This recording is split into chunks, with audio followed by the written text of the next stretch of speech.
Magandang araw po sa lahat. Narito na ang update sa magiging lagay ng panahon ngayong araw hanggang bukas. Ngayong araw ay posible pa ring maranasan ang malinsangan at mainit na panahon dulot pa rin ng epekto ng easterlies.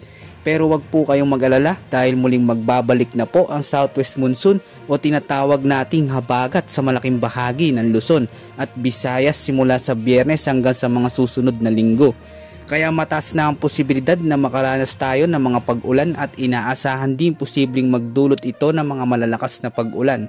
Sa kasalukuyan ay may namataan na kumpol na makakapal na kaulapan o cloud cluster sa hilagang bahagi ng bansa.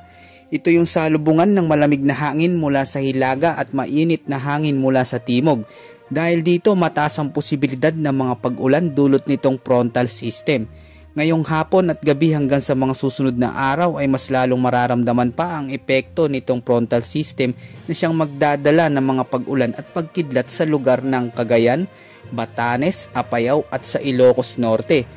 Bukas naman ay inaasahan itong frontal system na bababa ito sa malaking bahagi ng Hilaga at Central Luzon, habang sa mga susunod na araw naman ay magkakaroon din ng mga pag-ulan ang malaking bahagi ng Northern at Central Luzon, lalo na sa Cagayan Valley, sa mga probinsya ng Apayao, Ilocos Norte at hilagang bahagi ng Aurora.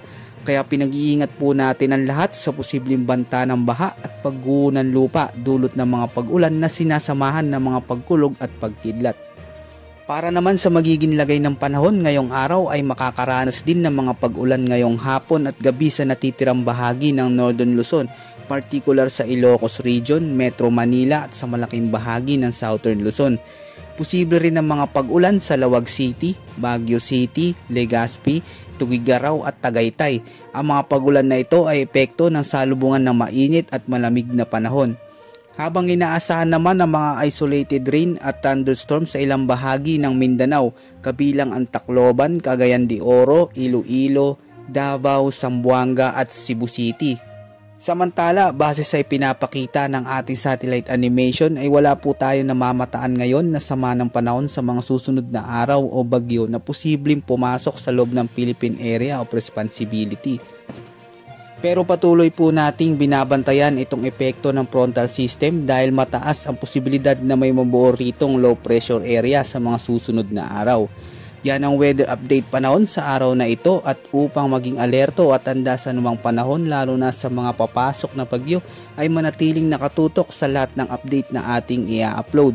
Ito ang latest update sa ulat panahon ngayong araw, maging alerto at handa sa anumang